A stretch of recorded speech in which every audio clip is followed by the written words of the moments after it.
On sera avec les anges, les archanges, on verra Jésus face à face. Et on sera en train de louer l'Éternel pour toute l'éternité. Il faut que nous puissions ensemble bien garder cette vision. Nous sommes en marche vers ce futur que le Seigneur nous a préparé d'avance.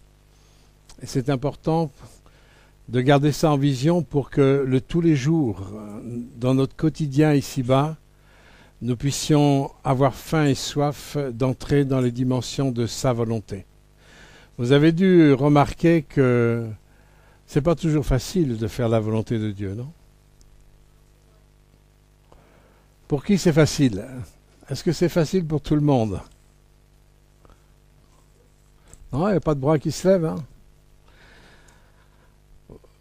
Bon, il n'y a pas de bras, et vous avez vu, moi aussi, je n'ai pas levé les mains. On est devant un grand challenge. Parce que Dieu est venu pour nous réconcilier avec lui, afin que nous puissions rentrer pleinement dans ses plans et sa volonté, et qu'il puisse nous accueillir un jour comme Jésus a été accueilli dans la gloire et assis sur le trône de Dieu. Vous savez, dans Apocalypse 3, Dieu va asseoir son Église. L'Église qui aura triomphé, l'Église qui aura tout surmonté, l'Église qui aura appris à vivre la volonté de Dieu. Cette Église-là, elle va triompher et Dieu va l'asseoir sur son trône. Vous avez ça dans Apocalypse chapitre 3. Mais on se rend compte dans la réalité que nous avons en nous une volonté un peu rebelle, hein. Vous n'avez pas remarqué? On a quand même une force de rébellion qui est en nous qui n'est pas facile. Alors, ce matin, je vais vous apporter un message qui s'intitule « Faire la volonté de Dieu, petit point, jusqu'où ?» Ou alors, un autre titre que je pourrais donner « Non aux échappatoires ». Non aux échappatoires. Alors on va prier parce que c'est un message qui me semble important dans les temps que nous vivons, où Dieu veut préparer son Église à cette grande rencontre finale. Et il me semble absolument capital que ceux qui ont des oreilles pour entendent ce que Dieu a à dire à son Église. Il me semble important que nous puissions passer suffisamment de temps et d'attention à la puissance du Saint-Esprit, comment Dieu veut interpeller son Église, pour que nous soyons tous ensemble prêts au jour final, au grand jour de l'Éternel. On va demander toute sa grâce, car il n'y a que lui seul qui peut nous aider à cela. Nous te remercions, Seigneur, de ce que tu nous as dit, que sans toi nous ne pouvons rien. Et encore ce matin, nous voulons plier les genoux, nous prosterner, Seigneur, devant ta face. Tu es Dieu, tu es Seigneur des Seigneurs, tu es Roi des Rois.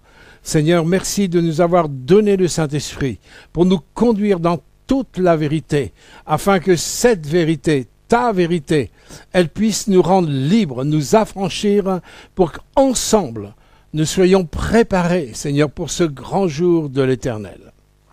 Amen. On va lire un texte dans l'Épître aux Hébreux, chapitre 12, verset 24, où il est dit que Jésus est le médiateur de la nouvelle alliance et du sang de l'aspersion qui parle mieux que celui d'Abel.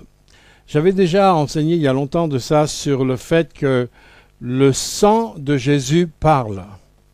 Le sang de Jésus a un langage. Et on va voir dans Matthieu 26, 42, Jésus est à Gethsémanée. Gethsémanée, c'est l'endroit où toute la vie de Jésus va être pressée. Gethsémanée signifie pressoir à huile. Et huile nous parle de la puissance du Saint-Esprit. Jésus va rentrer dans une dimension du Saint-Esprit très forte pour entrer et accomplir le plan de Dieu qui était la crucifixion, la mort expiatoire pour nous pardonner tous nos péchés. Alors on pourrait dire, bon, pour Jésus c'était facile. Mais non, rien n'était facile pour Jésus, puisqu'il s'est dépouillé lui-même. Dans Philippiens 2, il s'est dépouillé lui-même de toute gloire. Il s'est dépouillé de tout ce qui était du surnaturel pour venir simplement en simple homme. Jésus est venu en simple homme. Il est venu comme au niveau de Adam, qui était un simple homme aussi, sauf que lui, il est venu du ciel, hein, mais il s'est dépouillé. Il est venu absolument, exactement comme nous sommes dans notre nature, hormis le péché qui est là ancré dans notre état d'esprit. Et Jésus, à Gethsémani, avait demandé à ses apôtres de l'accompagner dans la prière et il allait lui prier. Et cette prière, pendant 3 fois, il a crié au Père si cette coupe pouvait être mise de côté. Et par 3 fois, il a dit que ta volonté soit faite. Et c'est à ce moment-là que la première fois le sang de Jésus a coulé. Le sang de Jésus a coulé à Gethsémani à travers des grumeaux de sang. La pression était tellement forte, il n'a pas fait d'AVC, mais ses vaisseaux sanguins ont éclaté à tel point qu'il a transpiré du sang. La Bible nous dit que le sang a un langage. Le sang de Jésus nous parle. Et le sang de Jésus va nous communiquer un message là. Il nous parle du rachat de notre volonté insoumise. Jésus à Gethsémani, et on le voit verset 28, chapitre 26, 42, il s'éloigna une seconde fois, il pria ainsi, mon Père, s'il est possible que cette coupe s'éloigne, sans que je la boive, mais que ta volonté soit faite. Le souci de Jésus, c'était pas d'éviter quelque chose qui était très difficile. Il soumettait à son Père s'il y avait une possibilité. S'il y avait une possibilité. Mais ce que je veux dans mon cœur, Père, c'est que seule ta volonté soit faite. Et nous pouvons lire aussi, toujours dans le verset, chapitre 26, mais un petit peu plus loin, juste après Gethsémani, il y a eu cette arrestation. Jésus venait de vivre par 3 fois cette pression terrible où il a appliqué, abaissé sa volonté d'homme, il l'a mise à la disposition du Père. Avec souffrance, dans un autre évangile, il dit, des grumeaux de sang ont coulé là. Il était en train de faire plier la volonté humaine, qui est tellement rebelle par nature. Vous savez, j'en parlais hier à l'étude biblique, il n'y a pas de petits péchés, de graves péchés. Souvent, nous graduons les péchés et nous mettons une valeur au péché. Il y a des péchés plus graves les uns que les autres. Et on fait comme ça, et il y a un ordre du petit jusqu'au plus grand, il y a les petits péchés et les grands péchés. Pourquoi je me permets de dire ça ? Parce que dans le psaume 50, le roi David, quand il a péché contre l'Éternel, il a commis adultère, il a manipulé, il a menti, il a commis un meurtre en manipulant avec Bathsheba et tout ça, il proclame, dit, j'ai péché contre toi et contre toi seul. Et on peut se dire, mais c'est pas juste, parce qu'il a quand même péché par rapport à Bathsheba, il a péché par rapport aussi à son mari, il a péché par rapport à son entourage, il a péché par rapport à tout le monde, selon nos critères à nous. Mais le critère du Saint-Esprit, c'est de réaliser que, quel que soit le péché, le péché provoque une rupture avec le Créateur. Et ça, c'est la chose la plus grave. C'est pour ça qu'il n'y a pas une graduation de valeur au niveau de péché. Tout péché, tout ce qui est en dehors du plan de Dieu, de la volonté de Dieu, est péché. Et nous avons absolument besoin du sang de Jésus qui nous rachète. Nous avons absolument besoin de la foi, où Jésus à plier la volonté humaine devant la volonté divine.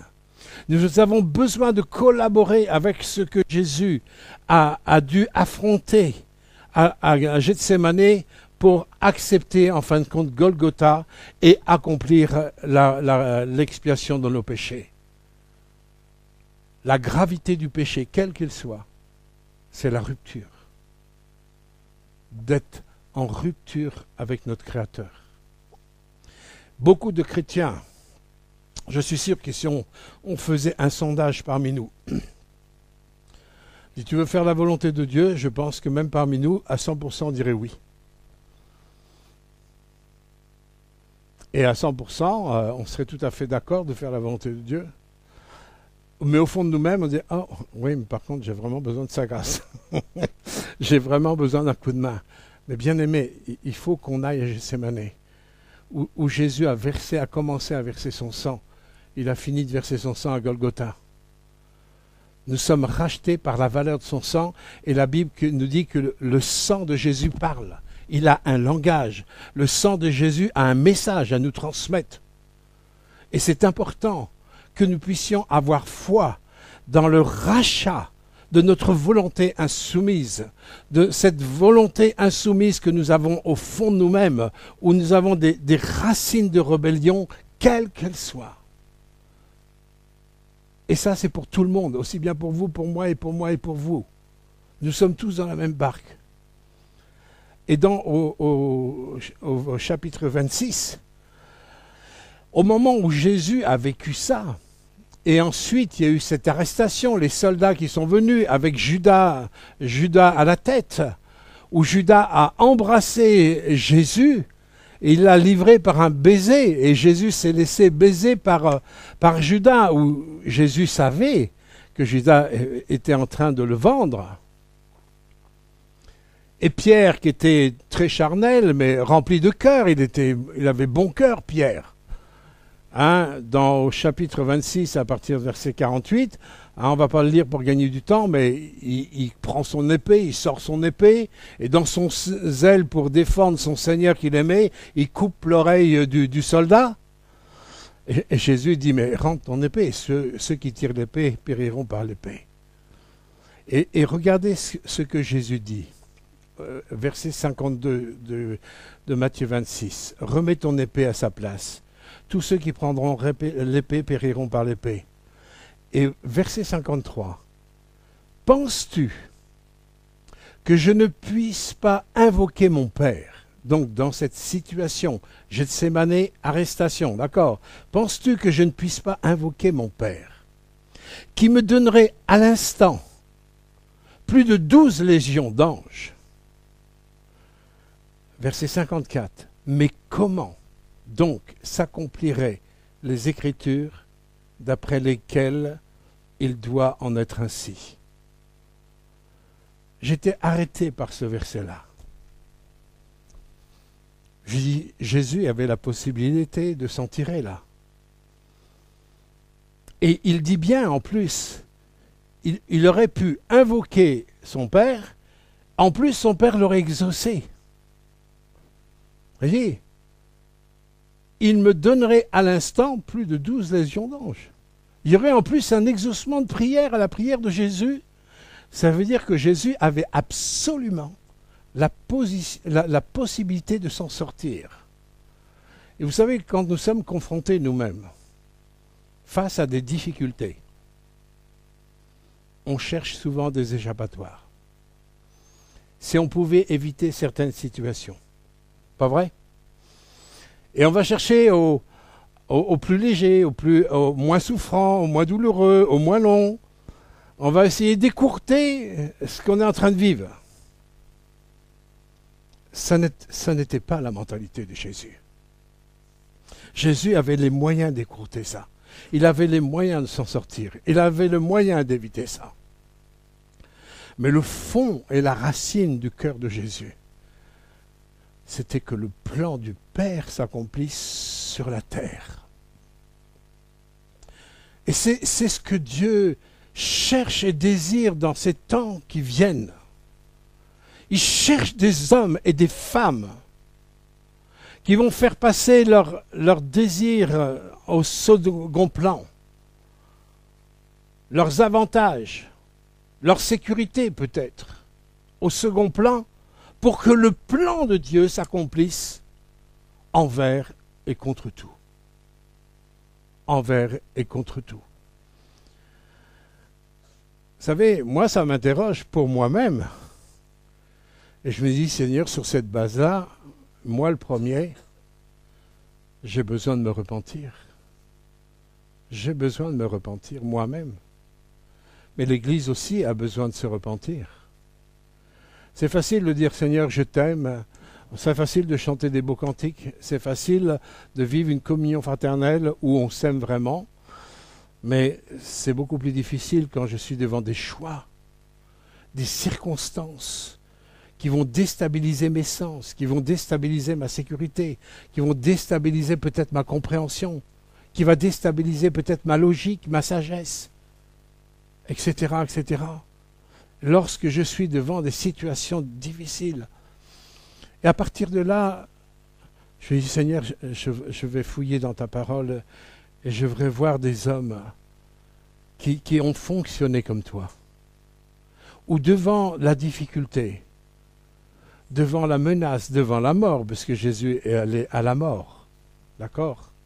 Nous, on sait qu'il est ressuscité. Ben, lui aussi, il savait, il l'avait prophétisé.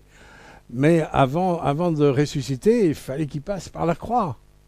Et bien souvent, pour nous aussi, avant qu'on puisse voir la vie du ressuscité en nous, il y a un passage à la croix qui est indispensable. Il ne peut pas y avoir de vie sans mort. Tu ne pourras jamais récolter des pommes de terre si tu ne fais pas mourir des pommes de terre au sol. Et c'est la pomme de terre qui va mourir, qui va produire les nouvelles pommes de terre. Vous avez le principe de la résurrection, là, à travers des pommes de terre. Ah, ça c'est du spécial Jésus. Hein. De nous donner une explication tellement terre à terre pour des choses tellement abstraites. C'est du spécial Jésus. Et il ne peut pas y avoir la dimension du ressuscité sans des cœurs qui acceptent ce passage au renoncement à soi-même.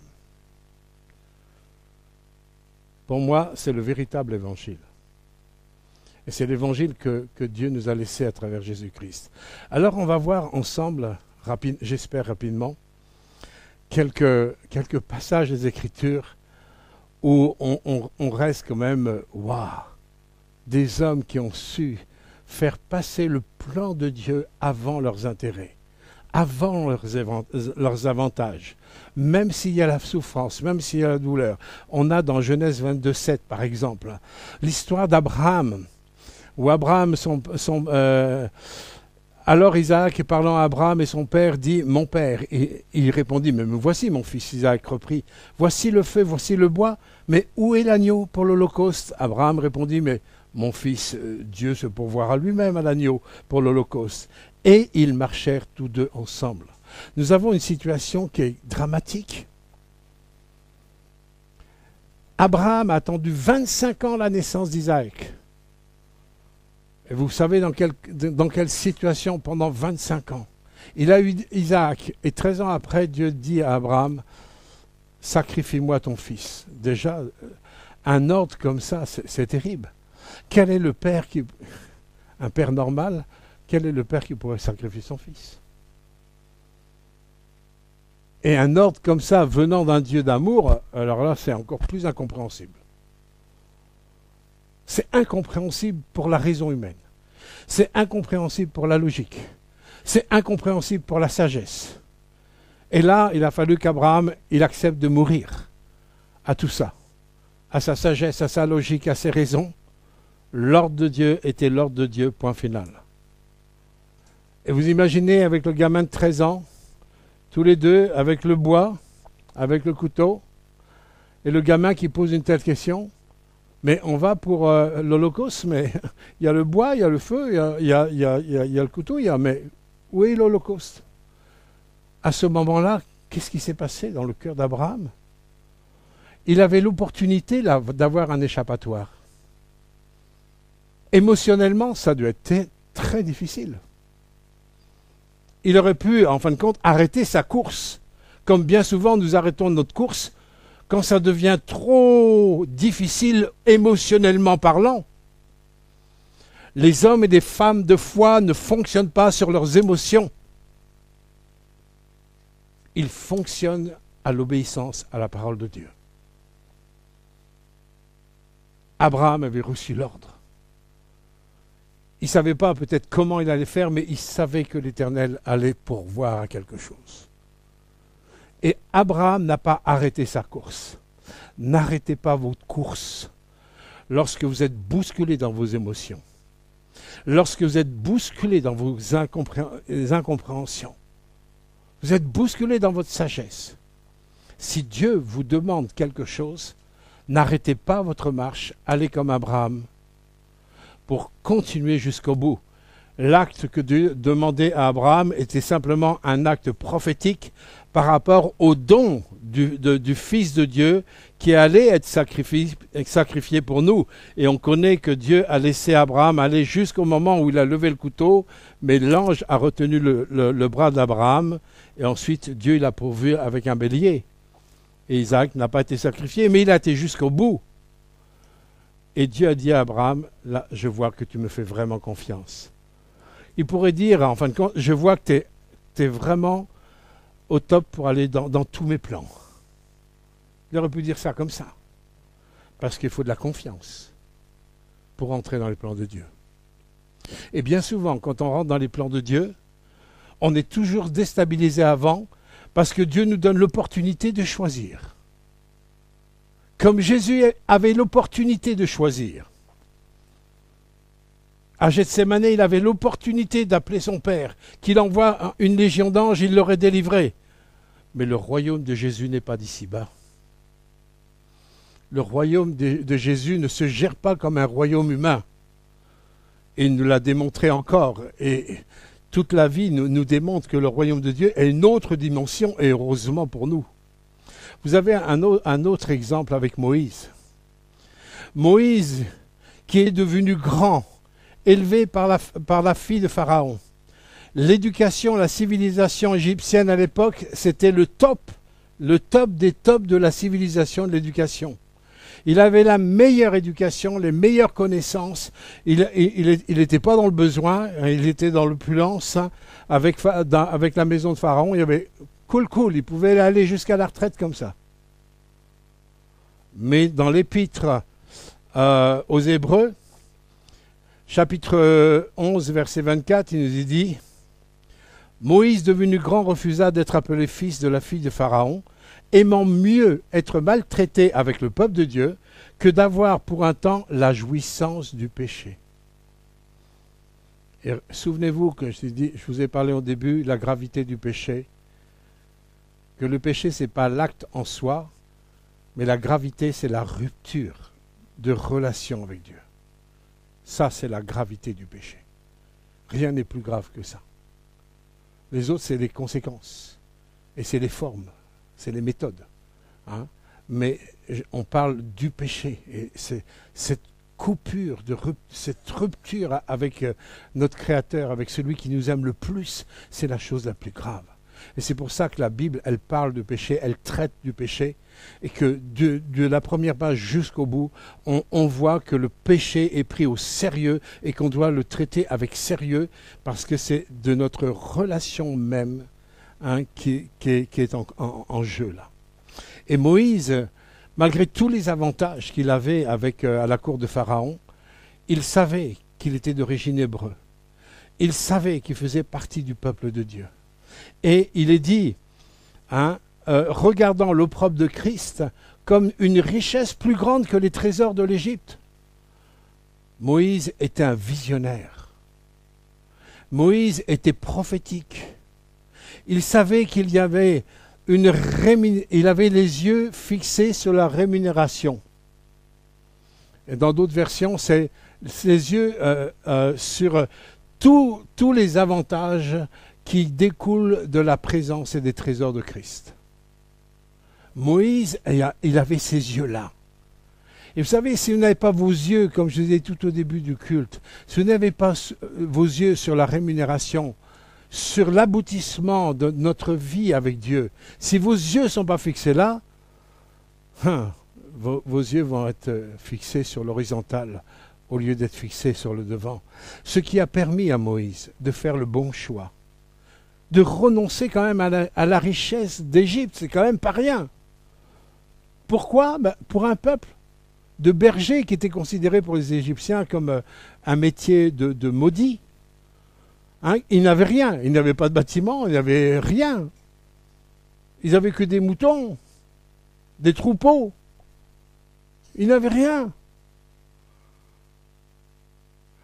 Comment je regarde ce que je vois comme un intérêt dans ce monde par rapport à ce que Dieu me promet dans sa parole? Quelle est ma façon de voir? Et si tu ne vois pas bien déjà au départ, tu auras des difficultés pour accomplir le plan de Dieu et à entrer dans le plan de Dieu. Moïse est rentré dans le plan de Dieu parce qu'il avait ses yeux fixés sur Jésus-Christ, le rémunérateur, le rédempteur. L'Église, aujourd'hui, elle est regardée comme méprisable. Les gens du monde méprisent l'Église. On est des petits troupeaux par-ci par-là, même s'il y a des grandes églises, mais c'est rien par rapport à la quantité du monde. L'Église est regardée avec mépris, avec rejet, hein, avec parfois des propos maléfiques et tout ça. Elle est ridiculisée. Mais un jour, l'Église va être enviée. Le jour de l'Éternel, quand Dieu va glorifier son Église, quand Dieu va installer son Église sur son trône, quand Dieu va mettre le point final suite au jugement des nations, wow, là l'Église va être enviée, mais ça sera trop tard. Et c'est maintenant que nous devons réagir. Nous ne pouvons pas fonctionner avec la mentalité du monde. L'amour du monde est inimitié contre Dieu. L'amour du monde est un adultère spirituel par rapport à Dieu. Je ne peux pas suivre avec mon Seigneur, avec les valeurs du monde, avec les repères du monde, avec la logique du monde.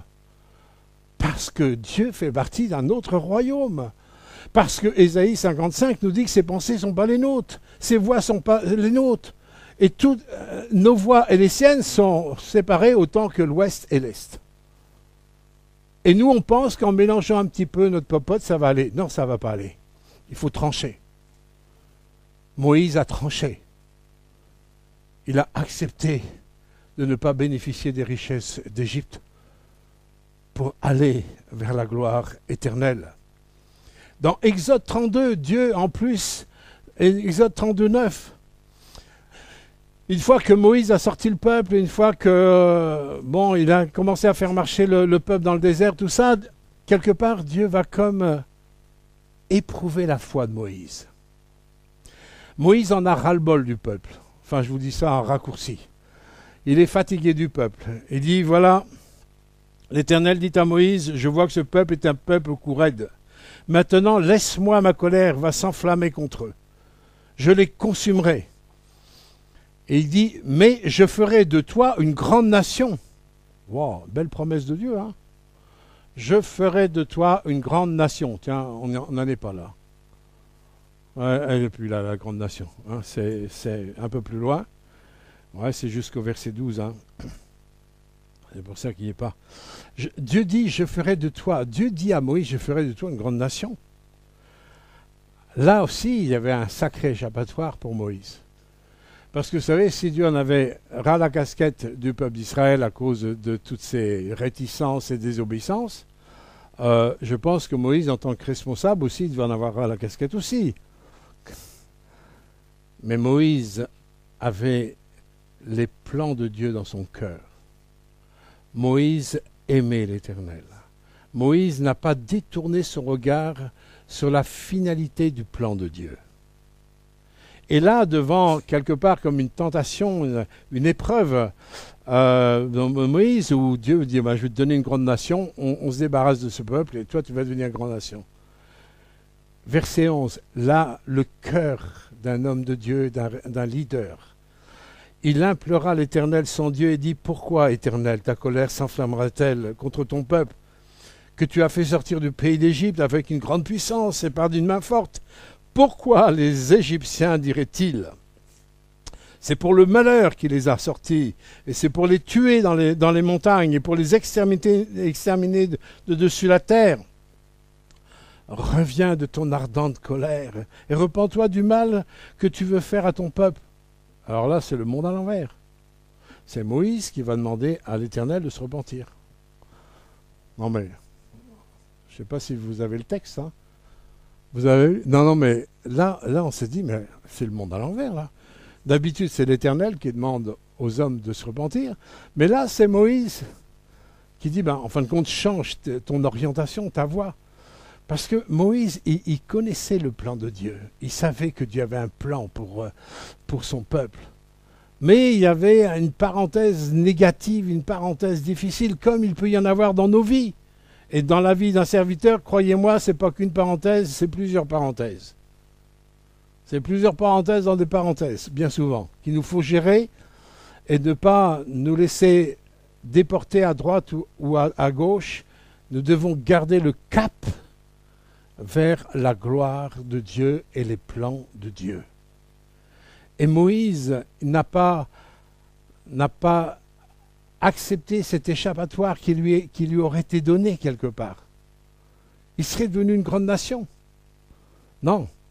Moïse, il était déjà dans la grande nation de l'Éternel, qui avait été suscitée depuis Abraham, Isaac et Jacob. Moïse, il est venu bien après. Il était déjà dans la grande nation que l'Éternel avait faite. Et Moïse savait que la nation d'Israël, c'était la nation qui appartenait à l'Éternel. Il savait qu'il y avait une marche de libération par rapport à l'Égypte pour aller au pays Canaan. Il connaissait ses plans, il avait les plans dans son cœur. Et l'avantage, l'intérêt que Dieu a voulu lui proposer, il n'est pas rentré dedans. Quelle intégrité! Quel amour du plan de Dieu! Quel amour pour le peuple de Dieu! Ça aurait été facile à Moïse, là, de dire, bon, allez, on se débarrasse du peuple, maintenant on va travailler ensemble, tous les deux. Ça aurait été facile, il n'a pas fait. Un autre exemple, avec David. Dans 1 Samuel 24, 10, verset 11, pour certaines versions, vous avez David qui a été oint roi pour Israël, mais il n'a pas été sur le trône tout de suite. Hein. Il était jeune, et c'était juste avant Goliath, il avait reçu l'onction. Il a combattu Goliath, hein, et au lieu, en fin de compte, d'être honoré par le roi Saül de l'époque, Saül est devenu jaloux parce que partout où David allait, il n'avait que des victoires. Et tout le monde glorifiait David parce qu'il n'y avait que des victoires. Et du coup, le roi d'Israël, il était mal dans son identité, il était mal dans son intégrité avec Dieu. Et du coup, il s'est mis à jalouser David. Et David est devenu, en fin de compte, la bête à abattre. Et Saül a poursuivi David pendant des années. Il a voulu mettre à mort David. Alors que David était une bénédiction pour le ministère royal de Saül. Attention, que nos jalousies n'arrêtent pas les plans de Dieu dans nos vies.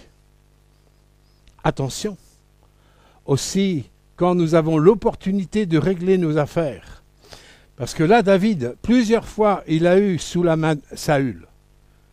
Il dit, tu vois maintenant de tes propres yeux, Éternel, que l'Éternel t'a livré aujourd'hui entre mes mains, dans la caverne. On m'excitait à te tuer, mais je t'ai épargné, et j'ai dit, je ne porterai pas la main sur loin de l'Éternel. David avait l'opportunité de se rendre justice. Et en plus, les compagnons de David, quand David a eu la possibilité par 2 fois de tuer Saül, hein, les autres, bien charnels, disaient, tu vois, c'est l'Éternel qui te le livre. Si on n'a pas un regard sur les choses du royaume, bien aimé, on tombe dans le panneau. David, il se serait rendu justice lui-même. Vous savez, moi je sais ce que c'est, parce que j'ai connu des moments dans ma vie où j'ai passé dans des injustices graves. Et en plus, j'avais reçu un mot d'ordre de Dieu. Et ça, c'est là. Je peux vous dire, quand vous avez un mot d'ordre, vous savez que c'est Dieu qui vous parle. Mais c'est à la fois quelque chose qui va vous tenir, mais c'est quelque chose qui va tellement à contresens de tout. Il m'avait dit, laisse-toi te dépouiller. Le mot d'ordre que Dieu m'avait donné, il m'a dit, laisse-toi te dépouiller. Heureusement, par la grâce de Dieu, j'ai laissé faire, parce que j'ai vu que Dieu qui m'a justifié. J'ai vu Dieu me relever, j'ai vu Dieu d'un autre angle, j'ai vu Dieu avec un cœur tellement paternel.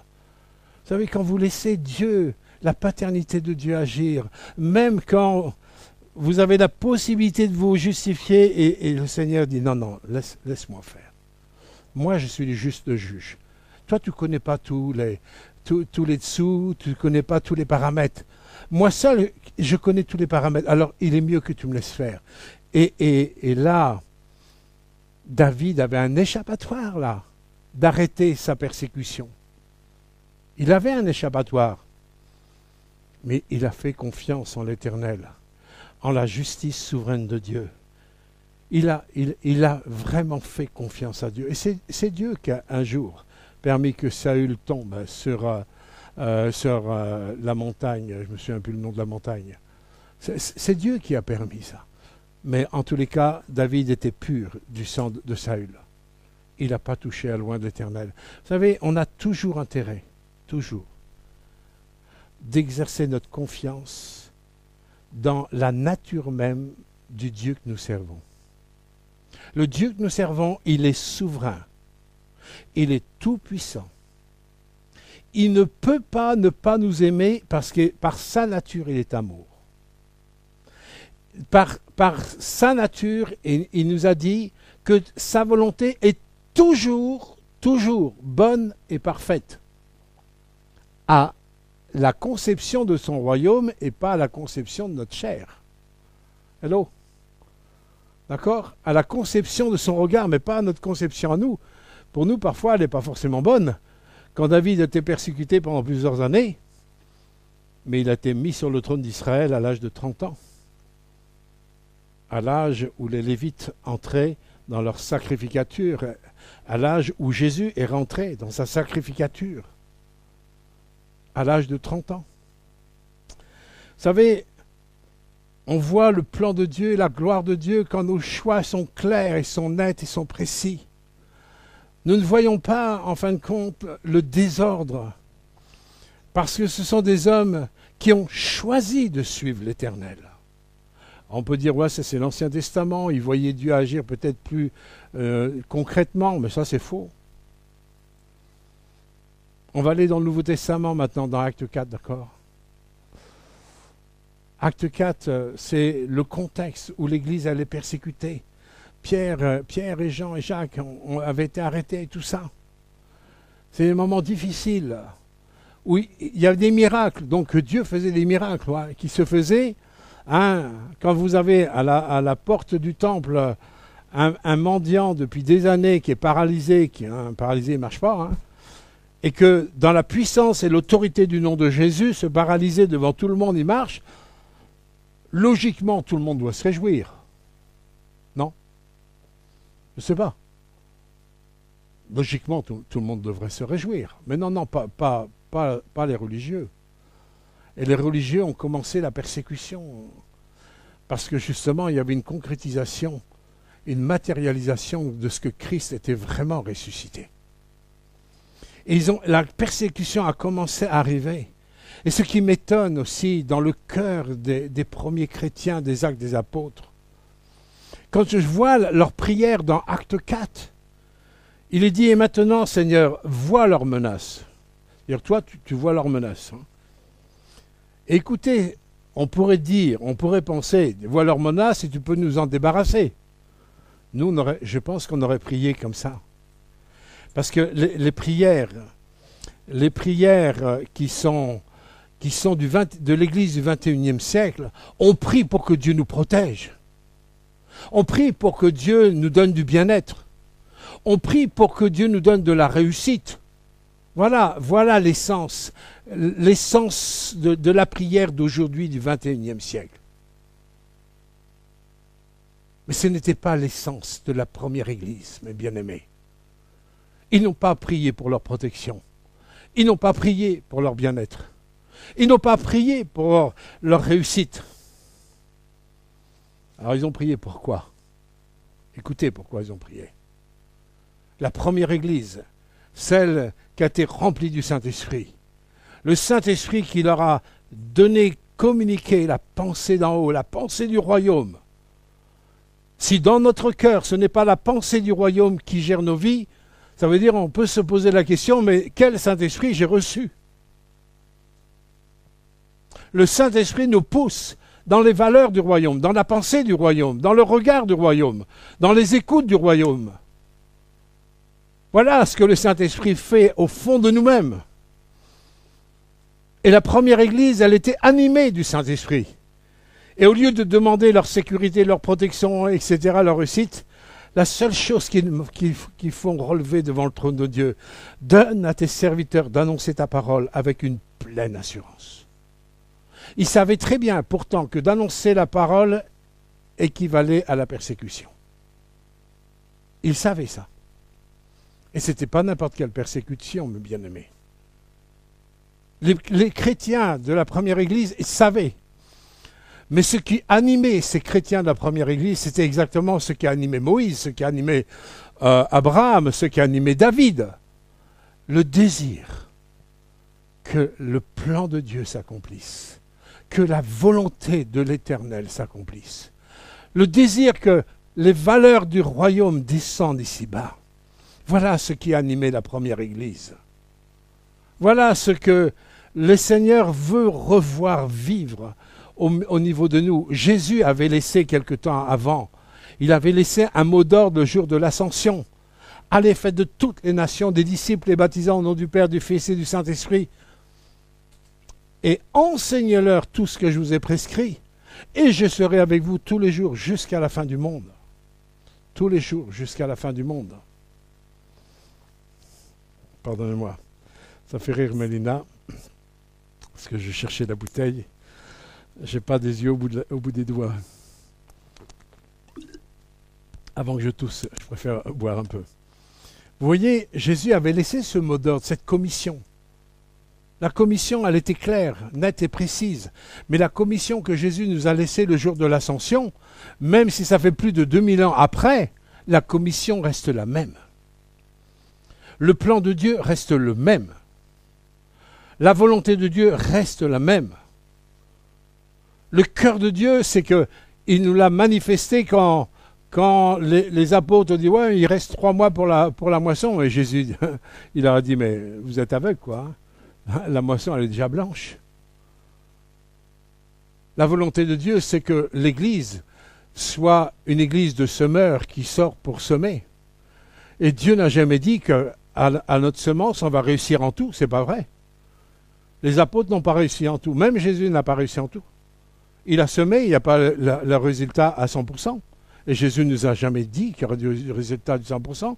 On va semer parfois dans les chemins rocailleux, on va semer dans les broussailles, hein, mais il n'y a que la semence qui tombe dans la bonne terre qui va bien pousser, qui va rapporter. Mais quelles que soient les semences qui tombent à côté de la bonne terre, le semeur ne doit jamais s'arrêter de semer. Et l'Église, malgré la persécution, ils avaient un échappatoire aussi. Ils auraient pu faire comme les chrétiens du XXIe siècle. Protège-nous, garde-nous, on va se protéger, on va aller là. Hein, surtout que les Romains ne mettent pas la main dessus, que les pharisiens ne nous attaquent pas. Non, non, non. Vous avez l'histoire 5 chapitres après le chapitre 4. 3 chapitres après, chapitre 7. La persécution d'Étienne qui a été lapidé. Alors pourquoi Dieu n'a pas protégé, il n'a pas gardé, pourtant ils annonçaient la parole. Ouais. Est-ce que Dieu nous a dit qu'on ne serait jamais persécuté? Est-ce que Paul n'a pas dit que tous ceux qui veulent vivre pieusement en Jésus-Christ, on pourrait dire autrement, sans toucher à la pensée de Dieu, tous ceux qui veulent vraiment voir le plan de Dieu dans la vie, oui, ils seront persécutés. Parce qu'il faut de l'intégrité, il faut vouloir, il faut désirer. Ce sont les violents qui s'emparent du royaume. Ce sont ceux qui ont accepté de laver leurs yeux avec du collyre, à accepter de voir la parole avec la puissance du Saint-Esprit, révélée par la puissance du Saint-Esprit, pour entrer dans les plans de Dieu. Dieu, il a choisi d'avoir besoin de nous pour annoncer aux autres qui sont dans la rupture à cause du péché, qu'il y a une possibilité que cette rupture s'arrête dans leur vie. C'est pour ça qu'il n'y a rien de plus beau qu'une âme qui se donne à Jésus-Christ. Enfin, la rupture, elle est arrêtée. Maintenant, il y a une réconciliation. Maintenant, Jésus est non seulement le Sauveur, et maintenant Jésus, il nous révèle les dimensions paternelles de notre Dieu. Rien n'est plus beau que ça, mes bien-aimés. N'ayez pas d'autre vision que celle-là, que la vision de ces âmes qui se perdent, et la vision aussi que vous avez été choisis pour rentrer dans le plan de Dieu. Vous êtes tous appelés. Il n'y a pas que les pasteurs qui sont appelés. Moi, je réagis toujours à ça. Je dis, ouais, toi, t'es pasteur. Non, non. Je suis d'abord un pécheur qui est sauvé par la grâce de Dieu. Et la seule valeur que j'ai, c'est la souffrance de Jésus-Christ pour mes péchés. Être pasteur, j'ai la fonction de pasteur. Et j'accomplis mon ministère à travers cette fonction que Dieu veut. Mais ce n'est pas la base, le but. Ce n'est pas la motivation qui va me faire avancer parce que je suis pasteur. Si du jour au lendemain je ne suis pas pasteur, je continuerai à servir l'Éternel et à témoigner de Jésus-Christ jusqu'au bout et à semer jusqu'au bout. Quels que soient les avantages, les intérêts, quel que soit ce que pensent les uns et les autres. Mais bien aimés, nous avons un problème de regard. Vous voyez, le point commun de toutes ces personnes dont je vous ai parlé tout à l'heure, leur point commun, vraiment, c'est le désir que les plans de Dieu s'accomplissent. Leur point commun, c'est de laisser la souveraineté de Dieu agir. Leur point commun, c'est la crainte de l'Éternel au fond de leur cœur. Leur point commun, ce n'est pas d'avoir peur de ce que pensent Pierre, Paul ou Jacques ou autres. Et ça, c'est absolument pas. Ils avaient soif de voir la parole de Dieu s'accomplir avec la vision de Dieu et avec les valeurs du royaume de Dieu. Mais bien aimés, nous sommes dans des temps où Dieu nous interpelle. Quelles sont les bases de tes prières? Quelle est ta vision pour ta vie? Est-ce que ta vision pour ta vie avec Dieu, c'est ta protection? Est-ce que Dieu n'est pas tout suffisant pour nous protéger? Est-ce que Dieu ne nous a pas dit que nous sommes dans sa main et que nul ne peut nous ravir de sa main? Est-ce que le fait d'être dans la main de Dieu, ce n'est pas tout suffisant pour être protégé par Dieu? Est-ce que j'ai besoin de demander à Dieu ma protection, puisque je suis déjà protégé le fait que je sois dans sa main? Et je suis protégé par le fait que quand Dieu me dit si Dieu est avec nous, mais qui sera contre nous? Même si nous avons des ennemis qui se lèvent. Toute personne qui se lève contre toi se lève en fin de compte contre Dieu lui-même. Laisse Dieu faire. Laisse Dieu faire. Quand je vois les frères persécutés, même en Iran, qui se lèvent en ce moment, où c'est très dangereux de devenir chrétien en Iran, et ils se donnent encore à Dieu, et ils témoignent malgré leurs difficultés, malgré les risques de persécution et de mort même. Les frères persécutés, pourquoi ils seraient différents que nous? Est-ce qu'ils n'ont pas la même parole de Dieu? Est-ce qu'ils n'ont pas le même Saint-Esprit? Est-ce qu'ils n'ont pas le même Seigneur? Est-ce nous, on n'a pas les mêmes choses? Qu'est-ce qui fait la différence? La différence, c'est qu'on a accepté des mélanges. La différence, c'est qu'on a accepté dans nos raisonnements, dans nos pensées, dans nos visions, des visions qui ont eu l'influence par la sagesse humaine, par l'influence de la société, d'une manière ou d'une autre. On le voit, même dans les églises. Et cette influence amoindrit la façon dont je sers le Seigneur. Nous ne pouvons pas servir Dieu, mes bien-aimés, à tant de pourcents. C'est à 100% ou à rien. Que ton oui soit oui, que ton non soit non. Si je choisis de venir dans une église, si je choisis de m'engager dans les eaux du baptême, si je choisis de vouloir servir Jésus, c'est certainement pas pour chauffer des bancs d'église le dimanche matin. J'ai choisi pour que le plan de Dieu s'accomplisse dans ma vie déjà personnelle.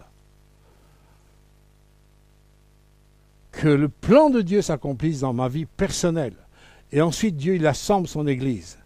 Et il sait utiliser la complémentarité des uns et des autres. Hein, il est le champion pour ça. Comment il peut utiliser même par des petits moyens faire des grandes choses. Et nous, on a fait l'expérience avec le travail en Afrique, malgré la grandeur de l'Église, où Dieu a su susciter tout ce que nous n'avons pas, tout ce qui nous manquait. Il a su susciter dans le cœur des uns et des autres, qui avaient soif aussi du cœur de Dieu, où Dieu a permis des connexions pour pouvoir répondre à des besoins que on n'aurait même pas imaginés. Mais bien aimé, rien n'est plus grand que le plan de Dieu. Tous les plans que tu peux échafauder pour ta réussite, tous les plans que tu peux échafauder pour ta sécurité, tous les plans qui peuvent être construits sur la base de l'homme, tôt ou tard, ces plans-là vont être détruits d'une manière ou d'une autre. Ça ne tient pas la route, mes bien-aimés. Rien ne tiendra la route au jour de l'Éternel. Je reviens sur la prière que Jésus nous a faite, nous a laissée dans Matthieu 6. Une des premières choses que Dieu nous dit, c'est de ne nous adresser pas à un Dieu selon les mythologies de l'Antiquité. Mais Jésus nous dit de nous adresser à un papa, à un père. Il a raccordé, il a coupé cette rupture. Il a réglé sur la croix. Le problème de notre péché est réglé.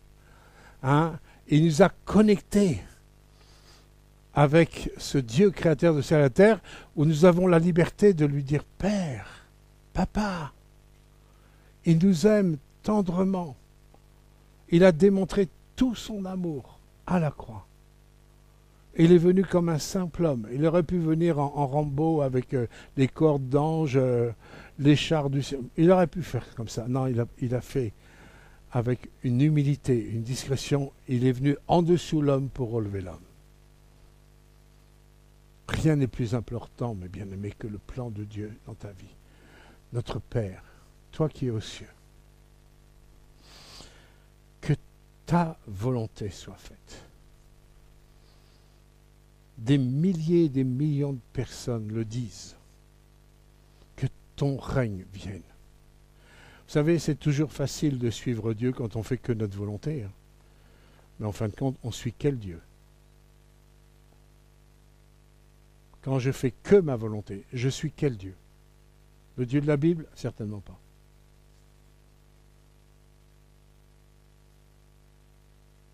Quand je sers le Dieu de la Bible, je suis soumis à la puissance du Saint-Esprit, qui me dit dans Galates chapitre 5, que être conduit par le Saint-Esprit, il nous conduit afin que nous ne fassions plus ce que nous voudrions. Pourquoi? Parce que faire ce que nous voudrions, c'est d'aller dans le sens de ma chair. C'est le sens du péché. Je veux faire la volonté de Dieu dans ma tête, je suis sincère, mais devant l'obstacle, je choisis les échappatoires. Ça veut dire que je ne suis pas décidé et je n'ai pas choisi de faire la volonté de Dieu. Si je prends des échappatoires, c'est que je n'ai pas décidé de faire la volonté de Dieu. Si j'accepte d'aller jusqu'au bout, quel que soit le prix à payer, c'est que j'ai accepté de me soumettre à sa souveraineté. J'ai accepté que son règne vienne. Comprenez ça? J'ai accepté que son règne vienne. Je lui fais confiance pour tout ce qui concerne ma vie, sur le plan spirituel, sur le plan physique, à tout niveau. Je lui fais confiance. Que je vive, que je meure, je suis au Seigneur. Amen.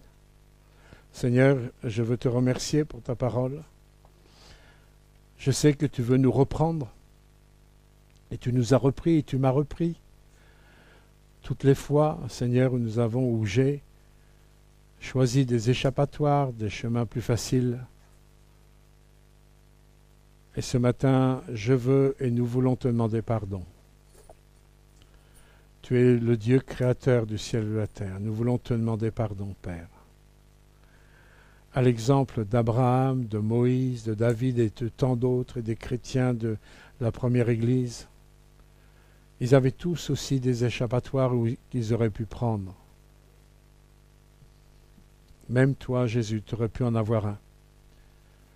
Mais tu as choisi que la volonté du Père s'accomplisse. Seigneur, tu dis dans ta parole que tu as des plans qui sont préparés d'avance, afin que nous puissions les accomplir. Pardonne-nous, Seigneur, tous les plans que nous avons peut-être loupés, manqués dans nos vies. Et ce matin, Seigneur, à l'aube, Seigneur, de ta venue, Seigneur, conduis-nous vraiment dans tous tes plans. Que lorsque nous disions que ta volonté soit faite, sur la terre comme elle est faite dans le ciel, que ce soit authentique, vrai, face à nos échappatoires. Que nous choisissions toujours ta volonté, tes plans. Seigneur, ce sont ces hommes et ces femmes que tu prépares et que tu veux préparer pour le grand règne avec toi. Dans le nom de Jésus-Christ. Amen.